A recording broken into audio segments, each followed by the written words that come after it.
Dear student, बहुत स्वागत है आपका मेरे चैनल मैथ्स विद प्रदीप में। हम लोग क्रम से एक एक लेसन पढ़ते जा रहे हैं और पढ़ते हुए अब हम आ रहे हैं एक नए चैप्टर की तरफ। देखिए, एक चैप्टर है आपका सिंप्लीफिकेशन, सरलीकरण। लेकिन इधर बीच मैंने देखा कि बहुत सारे जो है कैलकुलेशन वाले चैप्टर्स हो गए, इसलिए बच्चों में कुछ उबन जैसी दिख रही है। तो अब हमने सोचा कि पहले हम 2 लेसन और करवा लेते हैं, फिर सरलीकरण पर आते हैं। वो 2 लेसन कौन कौन है? एक का नाम है एवरेज, एक का नाम है एज, औसत और आयु। ये दोनों सवाल हम करवाने के बाद फिर आपका सिंप्लीफिकेशन। ये मैं चाहता हूँ इतने सारे 3 चैप्टर इस बीच में कवर हो जाए, जैसे 15-16 तारीख तक ये सारे कवर हो जाए तीनों चैप्टर्स। तो कम से कम ये हो जाए कि इस पहले महीने का जो कार्यक्रम था, कम से कम इतने चैप्टर्स पर काम हो जाए, ऐसा लगे कि हाँ एक महीने में हम लोगों ने कितना काम किया। ठीक है, तो चलिए शुरू करते हैं। औसत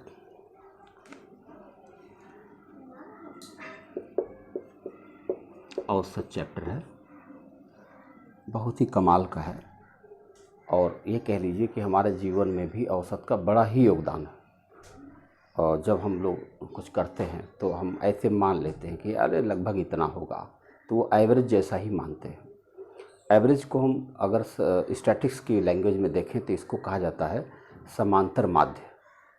समांतर माध्य को औसत ही कहा जाता है। औसत का कॉन्सेप्ट यही है कि मैक्सिमम और मिनिमम के बीच की कोई लाइन, जब कभी समझौते होते हैं किसी 2 पक्षों के बीच में, तो एवरेज पर होते हैं, है ना। कहते भाई तुम भी यार एक थोड़ा सा छोड़ दो, तुम भी थोड़ा छोड़ दो और बीच में लाइन बना दो। ये औसत ही कार्यक्रम है।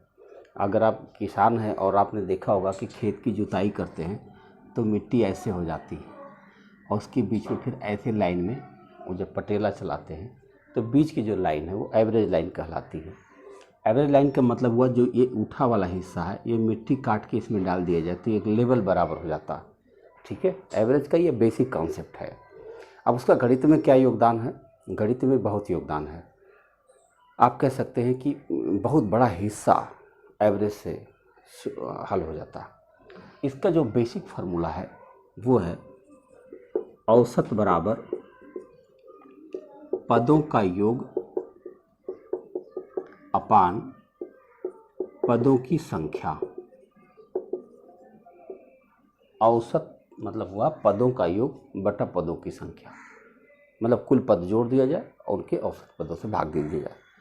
केवल इस फार्मूले पर लगभग 40% सवाल टिके हुए, 40% क्वेश्चंस केवल इसी फार्मूले पर टिके हुए हैं पूरे चैप्टर्स का। चाहे जितने सवाल आप देखेंगे 40% इसी पर टिके हुए हैं। अगर इसमें हम पदों का योग निकालना चाहें, पदों का योग, तो आप कह सकते हो औसत गुणा पदों की संख्या। औसत गुणा पदों की संख्या। अब आप सोच सकते हैं ये सूत्र बन गया, इसे पक्षांतर किया बस और कुछ नहीं किया। आप एक चीज़ देख सकते हैं कि जब हम लोग ये जो 1 से लेके यहाँ तक के पदों का औसत बताओ, इनके वर्गों का औसत बताओ, इनके घनों का औसत बताओ, जो हमने आपको नंबर सिस्टम में वो 5 फार्मूले दिए थे, उनका औसत आराम से निकाला जा सकता है। कैसे? जैसे मान लीजिए आपसे ये पूछा जाए कि 1 से n तक सभी प्राकृतिक संख्याओं का औसत बताओ, संख्याओं का औसत बताओ। तो आप क्या कर लोगे? आप पहले ये करोगे 1 से लेके n तक सभी पदों को जोड़ोगे और फिर बटे पदों की संख्या से भाग दे दोगे। तो अगर हम सभी पदों को जोड़ेंगे तो ये फार्मूला लिखेंगे, यही तो फार्मूला लिखेंगे। और बटे n, क्योंकि पदों की संख्या n होगी तो बटा n कर दोगे, तो क्या होगा, ये दोनों n कट जाएंगे, आपका उत्तर बन जाएगा n+1/2। बस हो जाएगा। कितना सिंपल हो गया, देख लीजिए। 1 से लेके n तक सभी प्राकृतिक संख्याओं का औसत इतना आसान है कि n+1/2। जैसे आपसे कोई पूछा जाए कि 1 से लेकर 11 तक सभी पदों का औसत बताओ, तो 1 से 11 तक अगर आपसे कहा जाए तो 1 धन 2 धन 3 धन 4 धन 5 धन 6 धन 7 धन 8 धन 9 धन 10 धन 11, कितना करना आसान मुश्किल होगा, लेकिन आपको क्या करना है, 11 तक की बात है तो 11 + 1/2 यानी 12/2 यानी 6 आपका आंसर आ जाएगा। इतना छोटा सा कॉन्सेप्ट हो गया। तो अब आप देख सकते हैं कि जो चीज़ें कभी बड़ी हुआ करती थी, लेकिन अगर उसको हम क्रम से देखें तो उसे आसान बनाया जा सकता है। ऐसे ही अगर सम संख्याओं का औसत देख लें, विषम संख्याओं का औसत देख लें, प्रारंभ से देखो, प्रारंभ से हम उन्हीं पांचों फार्मूले की चर्चा करते हैं पहले, कि वो बहुत आसान है, केवल देखने में इस पर भी आधारित बहुत सारे किताबों में आपको सवाल दिख जाएंगे, इसलिए मैं पहले ही बता दे रहा हूँ। प्रारंभ से यन लगातार यन प्राकृतिक सम संख्याओं का औसत, सम संख्याओं का औसत अगर पूछा जाए तो इसका मतलब हुआ, पहले हम प्रारंभ से लेके यन संख्याओं का जो योग होगा, सम संख्याओं का योग पहले करेंगे और बटे पदों की संख्या करेंगे। तो हमारे पास फार्मूला है n+1, इसमें अपान 2 नहीं रहता, इस सम संख्या का जोड़। लेकिन चूंकि n संख्याएं रहती हैं इसलिए बटा n भी करेंगे, n कट जाएगा, आपका उत्तर केवल n+1 आ जाएगा बस। कितना मज़ेदार है ये, सोचो जरा आप, जरा आपसे देखा जाए, मैं एक एग्जांपल करके दिखाता हूँ कि 2, 4, 6, 8, 10, 12, 14, 16, 18, है ना, यहाँ तक हुआ। तो 1, 2, 3, 4, 5, 6, 7, 8, 9 संख्याएं दिख रही हैं, आपका उत्तर हो जाएगा n+1, यानी 9 + 1 10। इसका औसत 10 है। क्या आप भरोसा करेंगे? करना ही होगा। आओ जोड़ के दिखा दें, सबको जोड़ो और बटा 9 कर दो। चलो जोड़ते हैं, 8, 6, 14, 4, 18, 2, 20, 20, 8, 28, 28 और 6, 34, 4, 38, 2, 40, हासिल 4, 1 5, 1 6, 1 7, 1 8, 1 9, 90 बटा 9 बराबर कितना आया? 10। जो इतना मेहनत करने के बाद हम लोग 10 प्राप्त किए हैं, वो 10 हम तुरंत प्राप्त कर लिए। है ना मज़ेदार बात, कुछ करना नहीं पड़ता है, सीधे आंसर बन जाता। तो ये हो गई सम संख्याओं की बात। अगर इसी विषम संख्याओं की बात होती, सोचो, प्रारंभ से लगातार यन विषम संख्याओं का औसत अगर पूछा जाए आपको, इसका मतलब हुआ कि पूरे n संख्याओं का योग पहले निकालेंगे और फिर पदों की संख्या से भाग देंगे। आपको पता है प्रारंभ से लगातार n विषम संख्याओं का योग होता है n², और n² में जब आप n से भाग देंगे तो आपका उत्तर केवल n आ जाएगा बस। अब कितना सिंपल है ज़रा सोचो आप, मैं लिख रहा हूँ 1, 3, 5, 7, 9, 11, 13, 15, 17। कोई पूछे कि इसका औसत बताओ तो आपको कुछ नहीं करना, गिनो 1, 2, 3, 4, 5, 6, 7, 8, 9, इसका आंसर 9 आया बस। इससे आसान क्या हो सकता है बताइए? खाली गिन लो कितने हैं, जितने पद हैं वही उसका औसत हो जाएगा। ये है विषम संख्याओं का औसत। तो है ना बहुत आसान बात। अब हमको वर्गों का और घनों का योग बताना है, उसको भी देख लेते हैं। ये सब बहुत सिंपल है, केवल आपके मुंह से सवाल निकलता है और इधर जवाब तैयार हो जाता है। अगर पूछा जाए कि प्रारंभ से लगातार n तक सभी प्राकृतिक संख्याओं के वर्गों का औसत पूछा गया है, तो आप क्या करेंगे? पहले प्रारंभ से लगातार n संख्याओं के वर्गों का योग करेंगे और बटे पदों की संख्या करेंगे। तो वर्गों का योग का फार्मूला हमारे पास है n+1 2n+1 अपान 6। लेकिन जब हम औसत निकालेंगे तो बटा n भी करेंगे, तो इस n से ये n कट जाएगा, आपका उत्तर हो जाएगा n+1 2n+1 अपान 6 बस। कितना सिंपल हो गया, आप खुद देख लीजिए, मज़ेदार है। एग्जाम्पल के साथ बताता हूँ। अगर आपसे पूछा जाए 1², 2², 3², 4², अरे मैं प्लस क्यों लगा दे रहा हूँ, 5², 6², 7², 8², पूछा जाए कि इनका औसत क्या होगा, तो आपको क्या करना है? n की जगह 8 लिख देना है बस। इस फार्मूले में आपका औसत निकल गया। देखो 8 लिखोगे तो 8 1 9, और 8 दूनी 16 1 17 बटा 6 दशमलव मारा उत्तर 3 तिया 9 3 दूनी 6 51 बटा 2 काटोगे कितना हो जाएगा 25.5। आप इसको जांच कर सकते हो, यही आंसर बन जाएगा। तो है बड़े कमाल की चीज़, सीधे उत्तर निकाल देता है। अब एक और बचा घनों का योग। अगर आपसे पूछा जाए प्रारंभ से लगातार n प्राकृतिक संख्याओं के घनों का योग, घनों का औसत पूछा गया आपसे, घनों का औसत। तो घनों के औसत का फार्मूला, पहले घनों का योग होना चाहिए। घनों का योग फार्मूला होता है n ब्रैकेट में n+1/2 का होल स्क्वायर। अब चूंकि बटा n होगा, पदों की संख्या से भाग देना पड़ेगा। तो बताओ इसको अगर हम लोग हल करेंगे तो कैसे हो जाएगा, बताओ। इसको जब हम हल करेंगे तो ऐसे होगा ना, n² n+1 का स्क्वायर अपान 4 2 स्क्वायर, हाँ, और n यहाँ पे हो जाएगा। तो इस n से एक n यहाँ से कट जाएगा। आपका उत्तर बन जाएगा n ब्रैकेट में n+1 का होल स्क्वायर अपान 4। यानी यही कर देंगे तो आपके घनों का योग मिल जाएगा, औसत मिल जाएगा। एक एग्जाम्पल से दिखाता हूँ। देखो, अगर आपसे पूछा जाए 1 cube 2 cube 3 cube 4 cube 5 cube, इनका औसत बता दो, तो आपको n की जगह 5 लिखना होगा।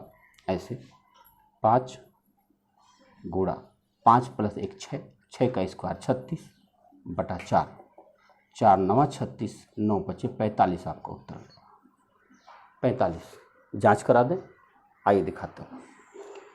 5 का क्यूब 125, सबको इस क्यूब कर लेते हैं। यहाँ पर दिखाता हूँ, 1 + 8 + 27 + 64 + 125 और बटा 5, यही हमको करना है। जोड़ो 5 4 9 9 7 16 16 8 24 1 25 हासिल 2 2 4 6 10 2 12 हासिल 1 1 2 225 बटा 5 काटोगे तो आएगा 45।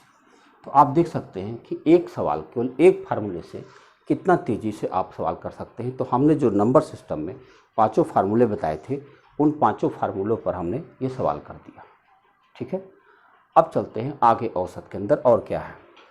इतने से ही आप कम से कम अगर कोई 100 क्वेश्चन या 200 क्वेश्चन आप लेकर बैठेंगे, 200 क्वेश्चन, तो 200 क्वेश्चन में से केवल इतने से लगभग 60-70 क्वेश्चन 80 क्वेश्चन तक कर ले जाएंगे, ये मेरा विश्वास है। थोड़ा ये लाइट हमने डिम कर रखी है। एक विद्यार्थी ने कहा था कि दिखता कम है जब ज़्यादा लाइट हो जाती है, इसलिए मेरा चेहरा थोड़ा सा काला दिख रहा होगा। कोई बात नहीं, आइए देखते हैं अगली बात हम औसत में क्या करने जा रहे हैं। औसत में हम आगे की बात करेंगे तो किस पर चर्चा करेंगे, औसत चाल पर चर्चा करेंगे। देखो, औसत चाल क्या होती है, कुल दूरी बटा कुल समय होता है। यानी टोटल डिस्टेंस में टोटल टाइम से भाग दे दोगे, औसत निकल जाएगा, एग्जैक्ट निकल जाएगा, कोई दिक्कत नहीं है। मैं एग्जांपल देता रहा हूँ बार बार कि जैसे मान लो यहाँ से दिल्ली 600 किलोमीटर है और प्रयागराज एक्सप्रेस यहाँ से चलती है और लगभग 9 बजे चलती है और लगभग सुबह 7 बजे पहुँचती है, 10 घंटे का समय लेती है। 600 किलोमीटर की दूरी चलती है और 10 घंटे का समय लेती है, तो उसकी औसत चाल आ गई 6 किलोमीटर पर आवर। ये है प्रयागराज की स्पीड, एवरेज स्पीड माना जाता है इसको। अब चलते हैं कि एक ऐसा सवाल भी बनता है जिसमें दूरी नहीं दिया जाता है, औसत चाल तब भी पूछा जाता है। आइए इस पर चर्चा करते हैं। तो एक स्टेटमेंट है, यदि दो बराबर दूरियों को क्रमशः x तथा y किलोमीटर प्रति घंटा की चाल से तय करें तो औसत चाल बराबर 2xy upon x plus y kilometre per hour. तो ये देखो कितना सिंपल सी बात है। एक फार्मूला बना हुआ है, यदि दो बराबर दूरियों को क्रमशः x तथा y किलोमीटर प्रति घंटा की चाल से चलें तो औसत चाल हो जाती है 2xy upon x plus y kilometre per hour. आप कोई किताब देखोगे तो उसमें ये इसको एकदम हॉट ट्रिक्स बना के लिखा होगा कि जैसे कोई ट्रिक है। ये ट्रिक नहीं है। मैं औसत के बारे में जानकारी दे दूं आपको कि औसत जो निकाला जाता है वो स्थिर वस्तुओं का औसत निकाला जाता है, स्टैटिक ऑब्जेक्ट। जैसे हमारी आयु का औसत, हमारे भार का औसत, हमारे पैसे का औसत, सबका औसत निकाल सकते हैं। लेकिन अगर वस्तु में गति पैदा हो जाए, गतिमान वस्तु हो जाए, तब उसका औसत इस तरीके से नहीं किया जाता। हमने अभी शुरुआत में कहा था कि औसत को समांतर माध्य की तरह ट्रीट किया जाता है। लेकिन जब आप समांतर माध्य की बात करते हैं तो और भी तो माध्य होते हैं, उनका इस्तेमाल कहाँ होता है? आपने सुना होगा गुणोत्तर माध्य होता है, हरात्मक माध्य होता है। इन सब का इस्तेमाल कैसे होता है?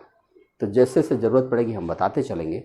हम आपको अभी ये बताएं कि अगर किसी वस्तु में गति आ जाए, वेलोसिटी आ जाए, तब उसका औसत हरात्मक माध्य के माध्यम से निकलता है। हरात्मक माध्य नाम सुना होगा आप में से जिन लोगों ने 12th क्लास में मैथमेटिक्स पढ़ा होगा, वो हरात्मक माध्य के बारे में जानते होंगे। n वस्तुओं का, अगर n पदों का, अगर x1 x2 x3 dot dot dot dot n वस्तुएं हैं, देखो हरात्मक माध्य का फार्मूला मैं बता रहा हूँ। पहले सपोज करो x1 x2 x3 dot dot dot dot xn पदों का हरात्मक माध्य आपको निकालना है। तो इसका फार्मूला होता है n अपान 1 अपान x1 प्लस 1 अपान x2 प्लस 1 अपान x3 dot dot dot plus 1 अपान xn। ये सूत्र होता है हरात्मक माध्य का। दरअसल हरात्मक माध्य यहीं पर हमने लगाया। कैसे? दो दूरियां थी तो n की जगह हमने 2 लिख दिया, अपान उनकी चाल थी x और y, तो 1 अपान x प्लस 1 अपान y। जब आप इसको सॉल्व करोगे तो आएगा 2 अपान x प्लस वाई अपान एक्स वाई, और ये एक्स वाई ऊपर चला जाएगा, तब ये फार्मूला बन जाएगा 2xy upon x plus y kilometre per hour. तो ये हो गया सूत्र आपका। इस पर आधारित भी आपको कम से कम 7-8 क्वेश्चन मिल जाएंगे किसी भी किताब में। तो ये आपकी दो दूरियों के ऊपर था। सपोज करिए अगर यह 3 दूरियों पर होता, मान लीजिए कि 3 बराबर दूरियां होती और उन्हें x y z की औसत चाल से तय किया जाता। देखो यदि 3 बराबर दूरियों को क्रमशः x, y तथा z किलोमीटर पर आवर की चाल से तय करें तो औसत चाल जो बनती है वो बनती है 3xyz अपान xy plus yz plus zx। और इस पर आप ढेर सारे सवाल बनाते जा सकते हैं, ऐसे 4 पदों के लिए, 5 पदों के लिए, 6 पदों के लिए। लेकिन आपको बता दें कि जब हम इस पर सवाल करवाएंगे तो इस सूत्र का इस्तेमाल नहीं करेंगे, क्योंकि ये सूत्र आगे चलकर भारी हो जाता। 2 पदों तक तो ये बहुत आसान लगता है, लेकिन 3 पद, 4 पद, 5 पद हो जाते हैं तो ये बहुत भारी हो जाता है। तो कोई बात नहीं, आप 2-3 तक करिएगा। हम जब सवाल आएगा तो हम बताएंगे कि बिना इसके इस्तेमाल के कैसे सवाल लगाया जा सकता है। ठीक है, तो एक तरीका आपका चाल से संबंधित हो गया, और इस पर औसत से संबंधित यही सवाल बनते हैं।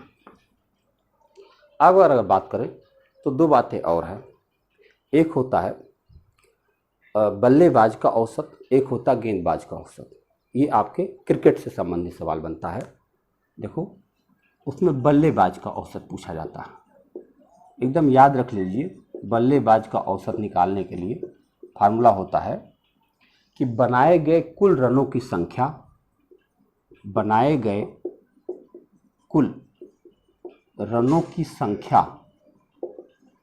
अपान खेले गए कुल पारियों की संख्या। इसमें एक शर्त भी होती है कि जो पारियां खेली गई हैं उसमें जो नॉट आउट है उसे पारी नहीं गिना जाता, लेकिन उसका रन जोड़ा जाता है। आप इसको ध्यान में रखेंगे, नॉट आउट को पारी नहीं गिना जाता, लेकिन रन जोड़ा जाता है, ये इसमें शर्त है। ठीक है, ये बल्लेबाज का औसत हुआ। अगर गेंदबाज का औसत आ जाए तब क्या करेंगे? गेंदबाज का जो औसत होता है वो होता है दिए गए रनों की संख्या। देखो, गेंदबाज रन देता है और बल्लेबाज रन लेता है, तो इसमें हम लिखेंगे दिए गए कुल रनों की संख्या अपान लिए गए कुल विकेटों की संख्या। लिए गए कुल विकेटों की संख्या। आपको कुछ कम दिख रहा होगा, मैं बोल दे रहा हूं, दिए गए कुल रनों की संख्या अपान लिए गए कुल विकेटों की संख्या। सीधे लिख दीजिए और सीधे आंसर आपके पास। जब क्वेश्चन इस पर आएगा तो आप खुद देखेंगे, केवल करना ही रहेगा। इतनी बात होने के बाद में हम आपको केवल 3 शर्तें बताते हैं। अगर 3 शर्तें आप जान जाते हैं तो इन सूत्रों की आवश्यकता भी नहीं पड़ती। अभी तक जितने बताए वो शर्त ऐसे होते हैं कि बहुत आसानी से आपके सवाल हल कर देते हैं। वो 3 शर्त कौन होते हैं उसके हम पहले एग्जाम्पल से समझाते हैं। सपोज करिए हमारी क्लास में इस समय 40 लोग हैं और सबसे हमने कहा कि आपके पास जितने पैसे हैं वो इकट्ठा करिए एक बास्केट में, और सभी लोगों ने पैसा इकट्ठा किया तो हमारे पास इकट्ठा हो गया 4000 रुपये। अब 4000 रुपये इकट्ठा हुआ और 40 लोग थे तो औसत क्या आया? अगर आप देखें तो औसत आया 100, यानी हमारी क्लास का औसत 100 रुपया प्रति छात्र है। मान लीजिए एक लड़का इसमें नया शामिल हो और वो कहे कि भैया मेरे पास 100 रुपये हैं, मुझे क्लास में शामिल कर लीजिए। तो अगर उसको हमने क्लास में शामिल किया तो हमारे पास कुल कितने रुपए हो जाएंगे? 4100 या 4000 पहले था, लेकिन अब छात्रों की संख्या हो गई 41। तो बताइए औसत क्या है? 100। कोई फर्क नहीं पड़ा। ऐसे ही जो 40 छात्र थे उसी में से एक छात्र ने कहा कि मुझे कुछ आवश्यक कार्य है, मैं जा रहा हूँ, मेरे पास 100 रुपये है, वो चला गया। तो उसके जाने की वजह से अब हमारी क्लास के पास 3900 रुपये बचेंगे और छात्रों की संख्या होगी 39। औसत क्या आ जाएगा? 100। एक उदाहरण मैं इसलिए दे रहा था कि मैं यह बताना चाहता हूँ कि अगर औसत के बराबर मूल्य लेकर कोई शामिल हो या चला जाए, उसका औसत के ऊपर कोई फर्क नहीं पड़ता है। ये बात अपने दिमाग में रख लीजिए। इसको कहीं हम लोग नोट कर लेते हैं इस बात को कि यदि औसत के बराबर मूल्य लेकर कोई पद शामिल हो जाए, देखो, यदि औसत के बराबर मूल्य लेकर नया पद शामिल हो